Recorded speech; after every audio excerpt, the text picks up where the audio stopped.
کہتے جی کہ حبیب الرحمان کے کاروبار کے پتہ نہیں کیا دعا کر دیں بے روزگار.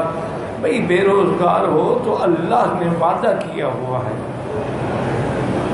کہ اللہ کا وعدہ ہے کہ ما من دابۃ فی الارض الا علی اللہ رزقها.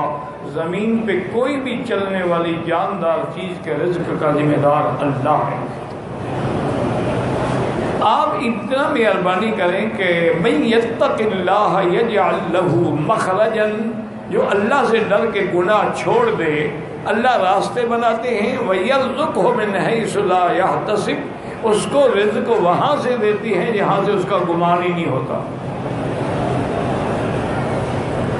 اس کی چھوٹی سی میں مثال دوں. یہ میں کو اپنی پیری بزرگی نہیں دکھا رہا کہیں ایسا نہ سمجھنا مجھے پیر شیر بنا دو.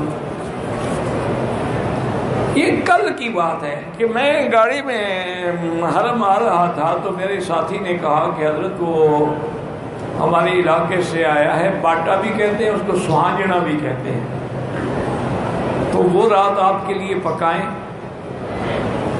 میں نے کہا کہ نہیں وہ گرم ہوتا ہے, رات کو میرے لیے وہ نہ بنائیں. اچھا اس کے فوراً بعد میں نے کہا یار وہ یہ سوانجنا تو پھر بھی مل جاتا ہے, کچنال نہیں آتی. اچھا یہ دونوں چیزیں جو ہے نا ہماری اسرائیل کی پٹی ملتان ایریے میں اور کہیں نہیں ہوتی.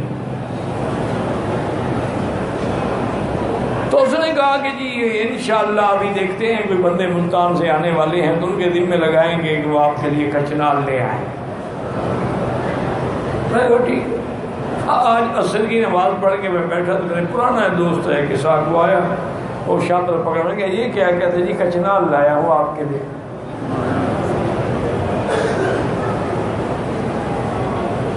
بھئی کب آئے ہو؟ انہوں نے کہا جی میں سیدھا ایئرپورٹ ادھر ہی آ رہا ہوں کہ کچنال خراب نہ ہو جائے. اس نے ہاتھ میں پکڑی ہوئی ہے. تو اللہ اس طرح دیتے ہیں. حالانکہ میں نے الحمدللہ نہ مانگی نہ میں نے اس کو کہا ہے, لیکن جب اللہ پر یقین کامل ہو تو اللہ فرماتے چلو میرے بندے کے منہ سے نکل گیا تو سچا کر دو اس کو. تو اس لیے دو باتیں یاد رکھیں. ایک گناہ چھوڑ دو.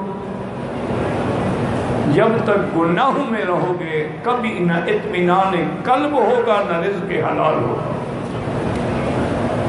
اور ہمیشہ دیکھو نا آگ ہو, آگ پر پیٹرول ڈالو, آگ بڑھے گی کم تو نہیں ہوگی نا. یہ آپ کا جو حسینوں سے عشق بازی ہے نا اس سے آگ بڑھتی ہے, ٹھنڈی نہیں ہوتی. پیشاب سے کبھی کپڑا نہیں دھویا جاتا.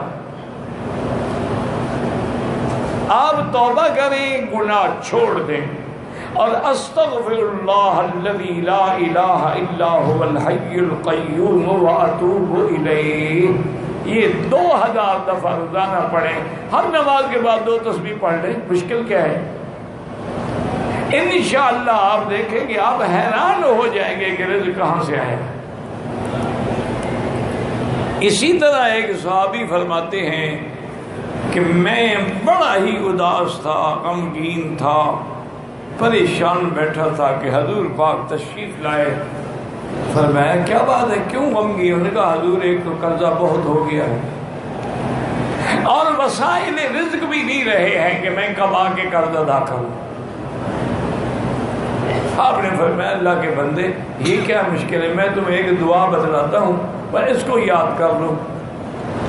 اللہم انی اعوذ بک من الہم والحزن واعوذ بک من العجز والکسل وَأَعُوذُ بِكَ مِنَ الْجُبْنِ وَالْبُخْلِ وَأَعُوذُ بِكَ مِنْ غَلْبَةِ الدَّيْنِ وَقَهْرِ الرِّجَالِ.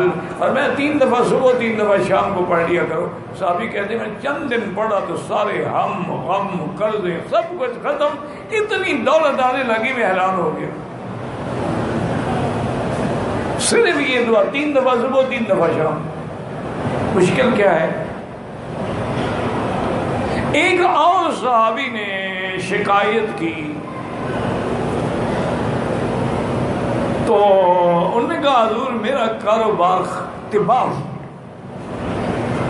اور جو کاروبار کرتا ہوں برکت نہیں ہوتی. ہر گھر میں کوئی مشکل بات نہیں ہے.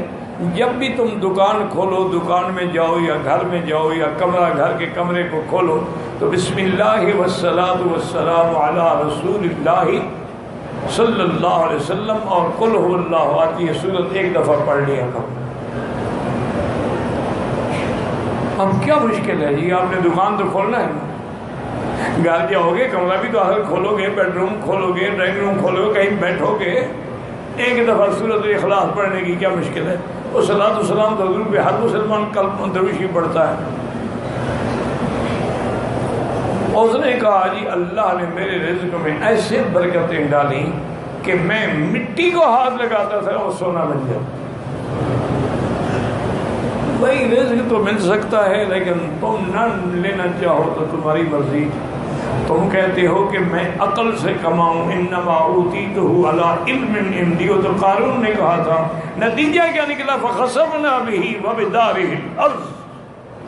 اللہ نے فرمایا اس کو بھی، اس کی جائیداد کو بھی زمین میں دھنسا دو.